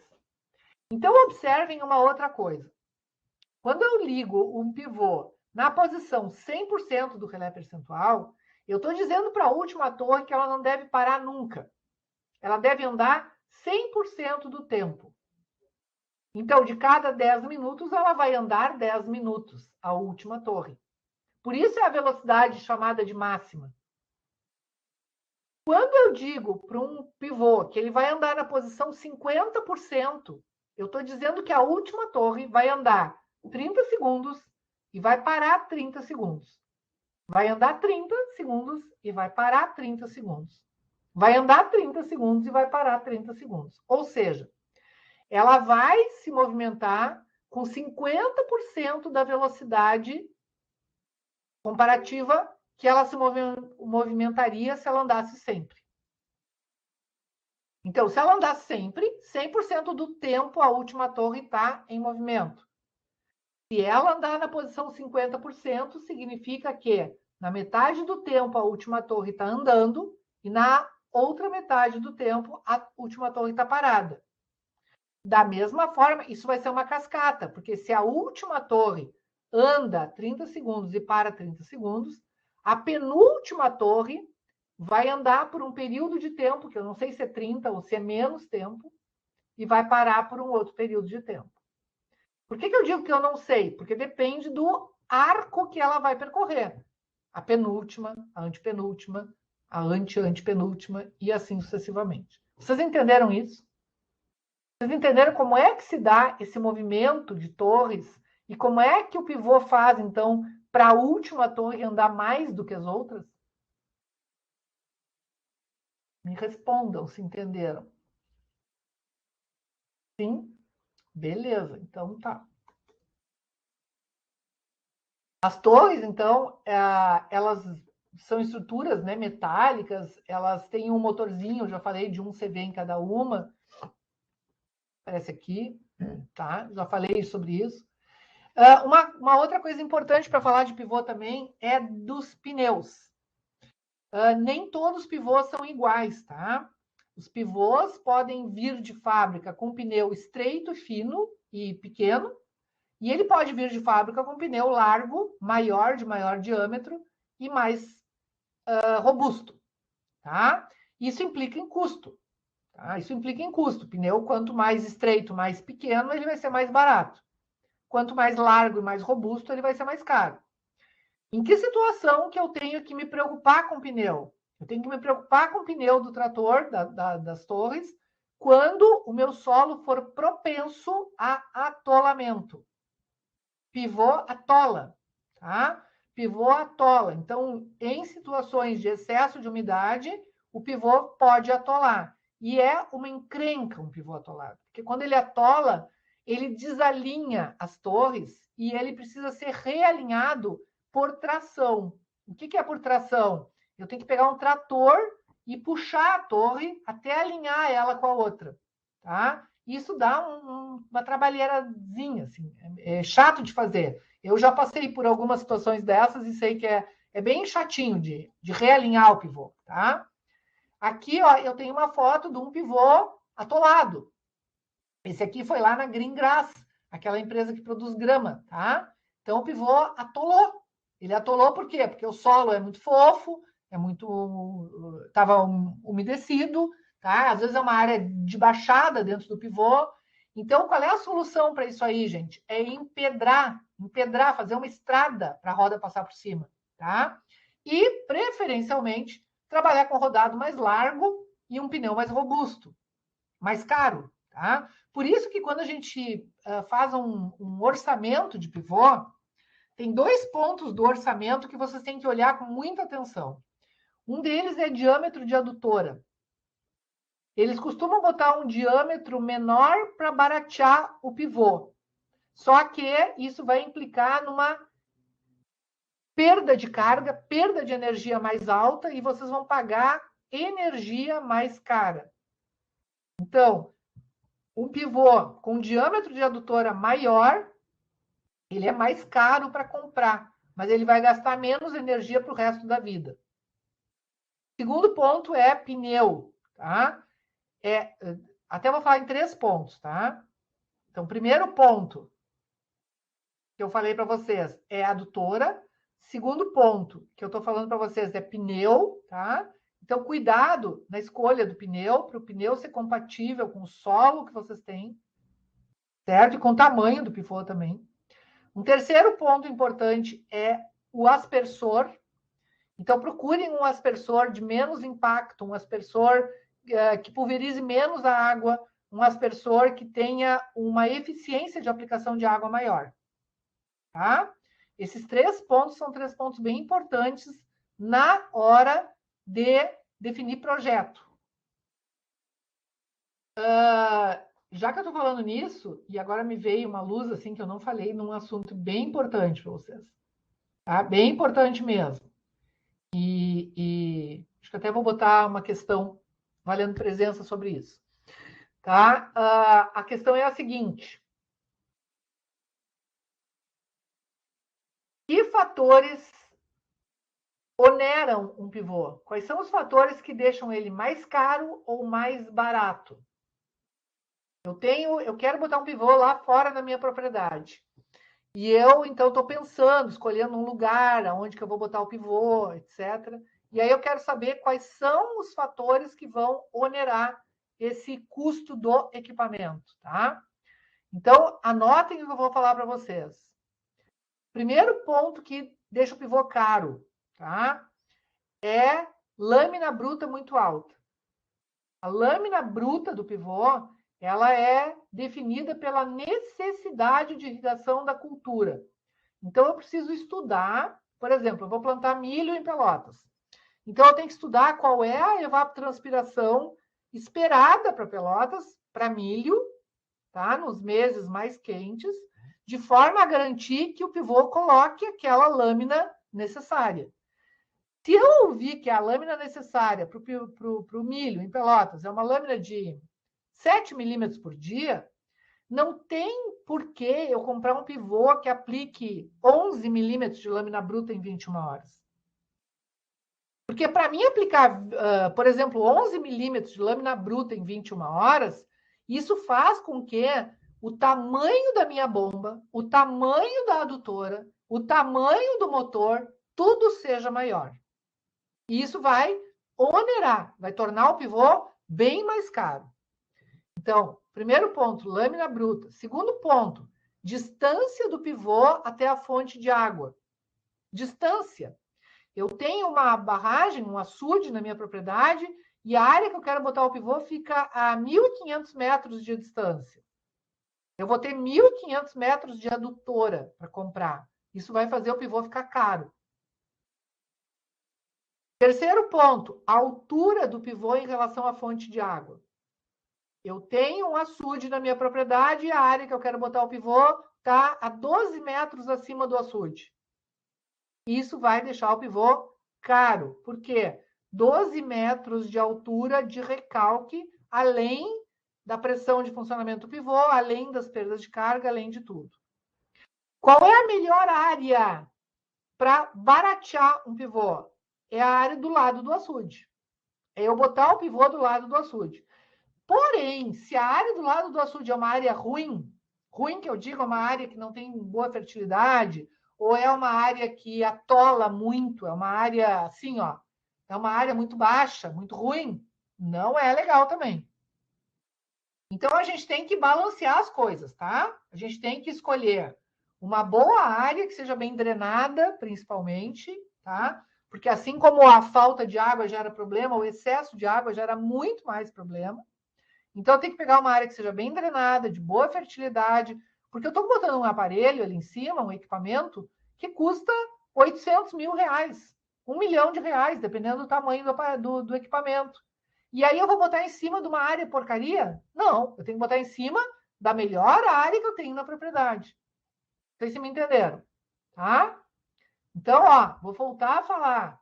O que mais encarece pivô é lâmina de água, é distância da fonte de água e altura da fonte de água. Claro que área irrigada, um pivô de 30 hectares, um pivô de 50 hectares vai ter preço diferente, mas eu estou falando para as mesmas condições. Eu quero botar um pivô e eu quero um pivô de 60 hectares. Então, 60 hectares do lado da barragem ou 60 hectares a 1.500 metros de distância é os mesmos 60 hectares, tá? Não posso comparar áreas diferentes. Vocês me entenderam, gente? E depois vem os detalhes finos, assim, ó. Tipo de bico, diâmetro de adutora, tipo de pneu. Tudo isso vai trazer preço, vai trazer custo para o pivô, certo? Mas é como tudo na vida. Quando a gente compra uma coisa boa, a gente tem uma coisa boa. Quando a gente compra uma coisa mais ou menos, a gente tem uma coisa mais ou menos, tá? Então, a gente tem que dosar de acordo com a capacidade de investimento. Declividade do terreno também, e é o que eu falei, né? Assim, de outra forma, né, Ivan? Mas a declividade do terreno, assim, ó, se eu tenho um terreno plano e um terreno muito acidentado, prefere o plano, tá? Mas o plano, assim, ó, que não seja um terreno encharcado, tá? Um pouquinho de declividade até é bom. Para quê? Para dar escorrimento natural, para dar drenagem, tá? Um pouquinho. Mas o que não é bom é ter excesso de de acidente, excesso de declividade. Isso aí, tá? Mais alguma pergunta, gente?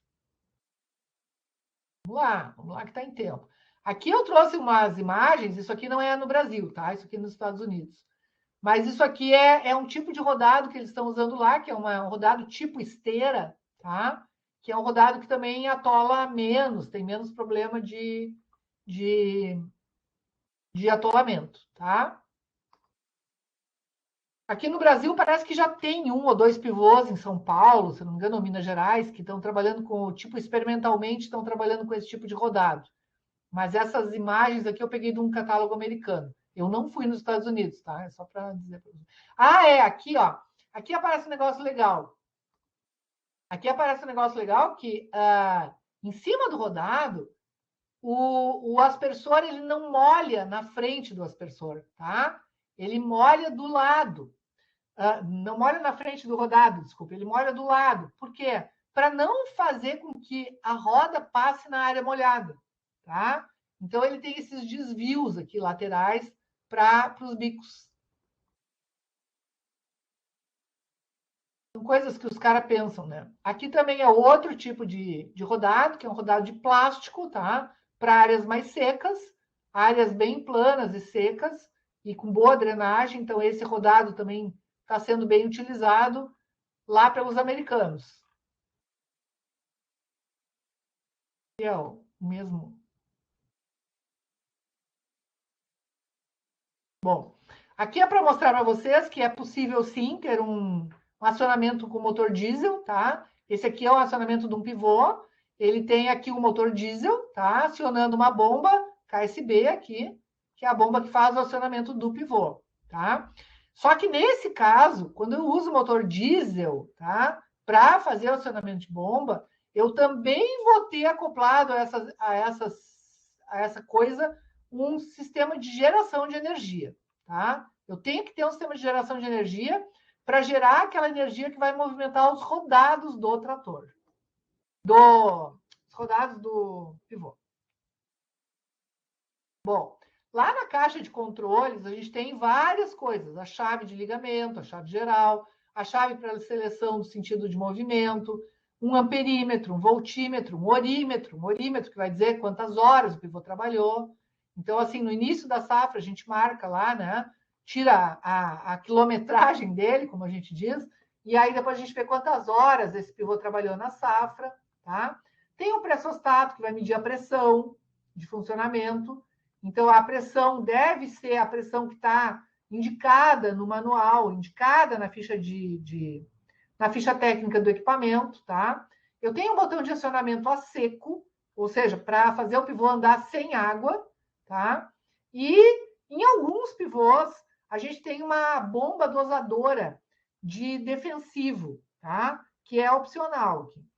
Eu, particularmente, não sou muito a favor. Por quê? Vamos fazer uma conta aqui, ó. Para defensivo agrícola, para agrotóxico, é praticamente impossível aplicar junto com a água de irrigação. Por quê? Se eu aplicar uma lâmina de 3 milímetros de água, eu estou aplicando 30 mil metros cúbicos, 30 mil litros, desculpa, 3 milímetros. 3 milímetros são 30 metros cúbicos de água por hectare, que são 30 mil litros de água por hectare. Então, vocês que estão acostumados a fazer indicações de aplicação de herbicida, de inseticida, hoje se trabalha nessa linha aí com baixo volume de aplicação, baixo volume de cauda, e até ultra baixo volume de cauda, né? Não sei quem é aí gosta da área aí de defensivos. Quantos litros de cauda de produto se aplica por hectare, gente? Quando vai aplicar aí um Roundup, sei lá, um herbicida qualquer, quantos litros de água, quantos litros de cauda, água mais produto se aplica por hectare, vocês sabem? Quem é aí que está de final de curso? Quem é aí que já é dos formandos? Nenhum? Nenhum de vocês é final de curso? Arthur, que semestre regular tu tá, Arthur?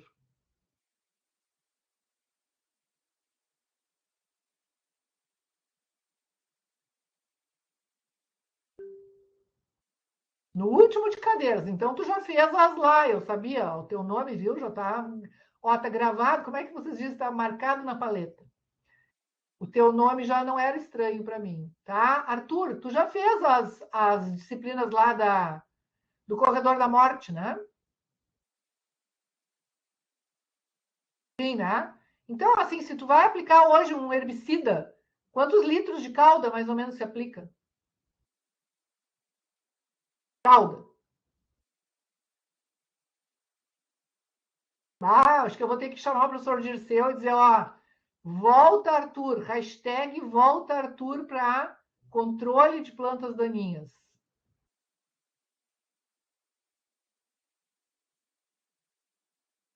Tá fazendo controle de daninhas, Arthur, ou já fez?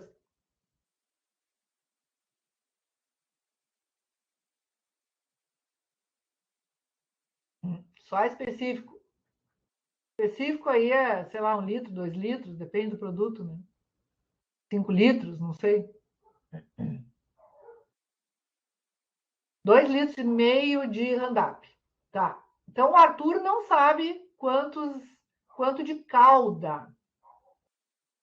Vamos ver, Ivan. Que semestre tu tá, Ivan?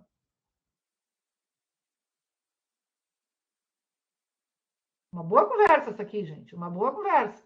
Isso aqui vocês depois vão se apertar lá fora. Hein? Que semestre que tu tá, Ivan? Vamos um por um. Tô sorteando aqui. Tem poucos, né? Então o sorteio é meio direcionado. Eu vou aparecer na câmera aqui para vocês.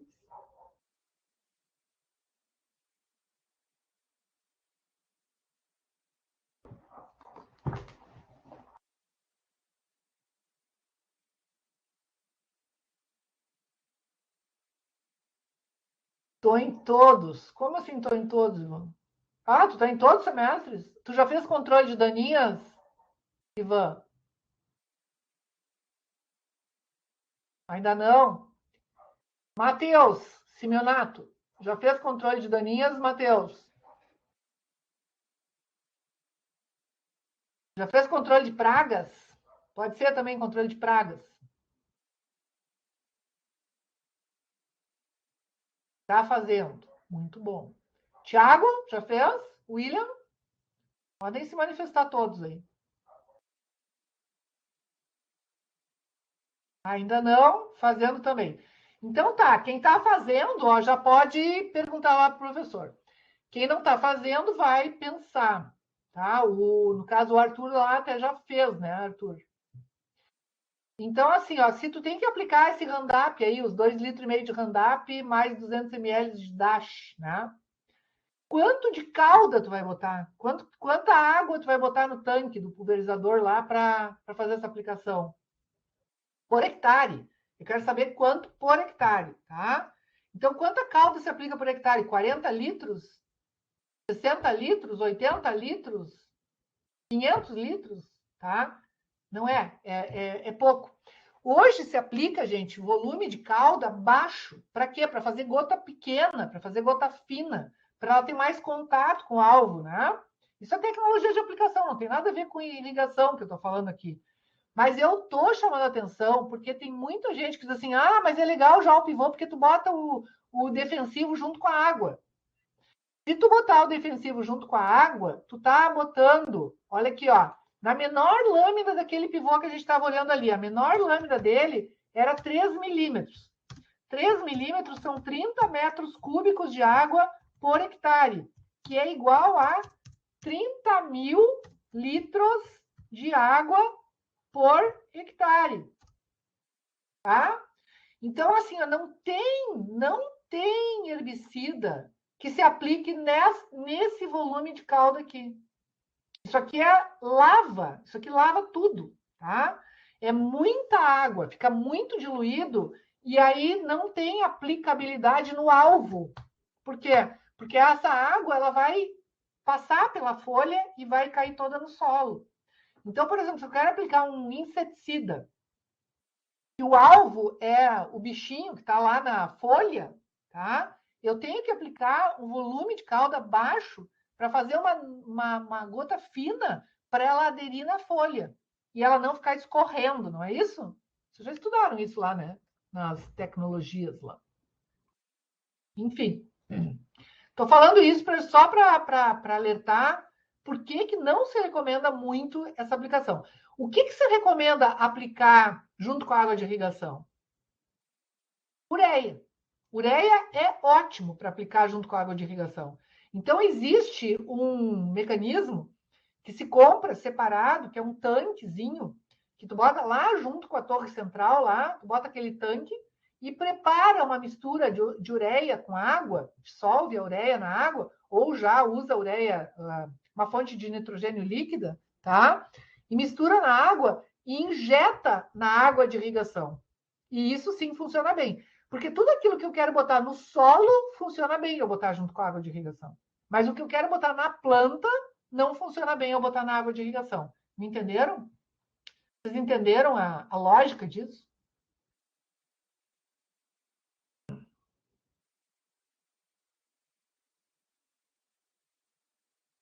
Não danifica o equipamento? Até danifica, Ivan. Até danifica. Por isso, tem uns caras aí que eles bolaram um sistema que tu usa a tubulação do pivô, mas tu bota uns bicos por baixo dessa tubulação do pivô, uma mangueira que fica presa no pivô e que tem os bicos que ficam embaixo. Não sei se tu me entende.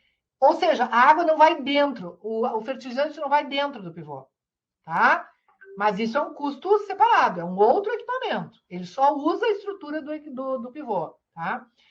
A questão de danificar também é relativa, porque é o seguinte, olha aqui, ó.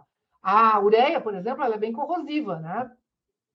Mas o que tu vai fazer? Tu vai começar trabalhando com água, tu vai aplicar a tua ureia e tu vai seguir trabalhando com água, fazendo a limpeza, tá?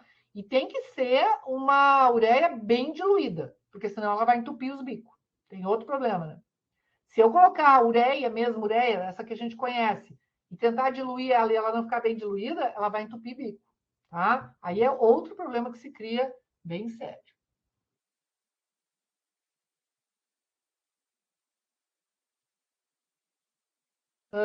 Bom, isso aqui é só uma explicação do que eu já expliquei, então não vou nem me... Isso aqui eu também já falei. Isso aqui é uma ideia para vocês, ó. Isso aqui é uma planta topográfica de um projeto de um pivô. Então, quando a gente vai fazer um projeto de um pivô, uma coisa essencial é fazer um levantamento topográfico, tá? Como este, bonitinho. Não se faz isso aqui com GPS, tá? Principalmente a questão de desnível, tem que fazer com uma estação total, um teodolito, um nível, tá? A área até pode ser com GPS, mas a parte de desnível, preferencialmente, se faz com algum equipamento. Porque a partir desse mapa aqui, ó, de localização do pivô, é que a empresa lá vai fazer um orçamento para a gente sobre esse pivô. Então, ela precisa ter esse mapa planialtimétrico, tá? Para poder fazer o projeto. Isso aqui é questão do relé percentual, e aqui umas imagens, tá? Isso aqui é um pivô central que o produtor... isso aqui é do ano de 2005, faz tempo já, ó. 2015, fazem 16 anos já dessa foto, tá? Isso aqui é numa propriedade lá no Itaó, lá no interior de Maçambará. Sabe onde é que fica Maçambará? Vocês sabem? Maçambará é uma cidadezinha que tem lá entre Itaqui, São Borja e Alegrete. E o Itaó é um lugar dentro de Maçambará que é onde mora. Tem uma propriedade, um Mano Lima. Mano Lima, olha, o grande Mano Lima. Tá? É vizinho desse cara aqui, Mano Lima. Lá. Tá? Esse cara aqui é um cara lá da Piraí Alimentos, que faz o arroz prato fino, aquele. Esse guri foi meu aluno lá na PUC, quando eu trabalhava lá em Uruguaiana. E ele botou um pivô central e o pivô começou a atolar. O que ele fez? Cara de dinheiro, né? Ele abriu um dreno na área, para drenar a área, e construiu ali, ó. Ele construiu as pontezinhas para a torre do pivô passar por cima, tá? E aqui era uma área que ele fez um plantio direto com milho, ó. Tava muito lindo isso aqui. Foi no primeiro ano que ele botou pivô lá na propriedade dele. Mas ele já fez esses drenos aí e já resolveu o problema de alagamento lá. Tá? Aqui é a mesma coisa. Aqui, ó, o dreno, olha que coisa linda. Tá? Aqui, aqui ele fez uma ponte maior, que era na estrada de acesso lá do pivô. Tá? Não é nenhum desses aí. O guri não está aqui, não aparece. E aqui, gente, aquilo que eu falei para vocês, isso aqui é um problema grave. Isso aqui é um problema de excesso de lâmina, de intensidade de lâmina na ponta de um pivô. Isso aqui é em Cruz Alta, tá? É num pivô lá em Cruz Alta que a gente foi visitar e aí eu me deparei com essa situação aqui. Olha que coisa desastrosa. Fazendo uma rica de uma erosão aqui, né? Aí isso aqui também já faz tempo. Acredito que que o produtor já tenha resolvido isso com algum empedramento, alguma situação aqui de contenção. Isso acontece por quê? Isso acontece porque a intensidade de aplicação de água, a taxa de aplicação, ó, isso aqui é um gráfico de taxa de aplicação de água nos vãos do pivô. Então, ó, esse do triângulo aqui, ó, é no primeiro vão. Esse da bolinha é no quarto vão. E esse da bolinha preta é no oitavo vão. Então, olha aqui, ó. No primeiro vão, aquele lá perto da torre central, a taxa de aplicação não passa de 20 milímetros por hora. Ó, taxa de aplicação aqui, ó. Ao longo do tempo, ela não passa de 20. Já no meio do pivô, a taxa de aplicação chega a 40 milímetros por hora. Gente, não tem solo que absorva 40 milímetros por hora. E lá no último vão, no oitavo vão, a taxa chegou perto lá de 60 milímetros por hora. Isso aqui, gente, é dilúvio. Isso aqui é uma cachoeira d'água lá no final do pivô. Tá? Fazendo isso aqui. É uma coisa triste. É uma pontezinha que um cara fez também numa... Olhem isso aqui, gente. Isso aqui é uma área que tinha uma vossoroca gigante, tá? Essa outra foto aqui vai mostrar... Olha o tamanho desse troço aqui. Essa imagem é a mesma daquela lá, só que aqui eu tirei meio na horizontal, assim, a foto, tá? É dessa estradinha aqui, dessa pontezinha aqui, ó. E o cara fez essa ponte para o pivô passar por cima aqui, tá? Coisa linda isso.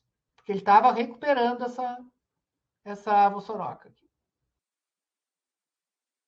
Bom, gente, hoje, em termos de novidade, a gente tem uma coisa chamada irrigação de precisão, tá? Então, lá nos Estados Unidos já é feito isso rotineiramente. O solo ele é monitorado e o pivô vai mudando a velocidade de acordo com a área que ele está passando. Se é mais seca, ele passa mais devagar, aplicando uma taxa maior. E se a área está mais úmida, ele anda mais rápido, aplicando uma taxa menor. Tá? Isso é baseado em sensores instalados no solo que vão monitorando o pivô. Tá? Vão monitorando a velocidade do pivô. Não é uma coisa ainda, não é uma realidade ainda brasileira, apesar de que aqui no Brasil parece que já tem 2 ou 3 pivôs que estão testando esse modelo da Vale. E agora tem a Lindsley também, que está já operando com sistema de irrigação de precisão também, que é uma outra fábrica de pivô. Eles até estavam na abertura da colheita do arroz, naquele ano antes da pandemia ali. No ano passado eu não fui. No ano de pandemia eu não fui. Esse ano, né, na verdade. Mas no outro ano eu tinha ido, e aí eu conversei com eles lá, e eles estão com um sistema também bem inteligente de irrigação, tá? Que é uma coisa que é para aí que a humanidade caminha, né? Para mostrar. E lá no site da Vale, tá? A Vale é uma empresa americana, mas ela tem subsidiária aqui no Brasil. E lá no site da Vale tem o Irrigation Education, tá? Que é o portal de educação em irrigação da Valmont, que tem sempre cursos e coisas assim para ser acessados. Então, vocês podem se cadastrar lá e vocês vão receber materiais deles, vão participar de cursos, que é uma coisa legal também, tá? Além de já dar uma treinada no inglês, né? Que não faz mal para ninguém. Gente, de pivô, muito correndo, era isso que eu tinha para falar para vocês. Eu digo muito correndo porque a gente poderia ter umas 5 aulas de pivô central que eu teria assunto para falar, até porque a gente tem, sei lá, esse livro, por exemplo. Esse livro é um livro só de pivô central. Tá? Ele é um livro novo, ele é um livro que foi lançado em 2019 ou 2020. 2019, acho que foi. Tá? Ele é um livro bem novo, bem atualizado. Quem for trabalhar com pivô central, eu recomendo. Livro que custa, acho que 60 ou 70 reais, uma coisa assim. Tá? Então, se um dia algum de vocês for, vou lá para o Centro-Oeste, vou acabar trabalhando lá com pivô, é bom a gente ter subsídios e ler mais e se interessar mais, né? A gente não consegue aqui, em uma aula, ensinar para vocês tudo que tem por trás de um pivô central. Mas é o que se consegue. E já está de bom tamanho. Então, eu quero que vocês aprendam a calcular lâmina, tempo de rotação, para poder manejar o pivô, né? Manejar o pivô, isso é importante. É importante vocês saberem o que encarece, o que barateia um pivô, quais são os itens que podem encarecer um pivô, também é importante. Tá, gente? Por hoje, era isso. Estou aqui à disposição, podem fazer perguntas se precisarem, se quiserem. Agradeço a atenção de vocês. E hoje eu estou encerrando a minha participação, né, com vocês, na disciplina. A partir da semana que vem, vocês entram na irrigação localizada. Foi um privilégio ter estado com vocês esses dias, tá? E queira Deus que a gente ainda se encontre no modelo presencial, pelo menos para alguma banca de estágio, alguma coisa assim, o ano que vem, né? E possa se enxergar, tá bem? Um abração para vocês, tudo de bom.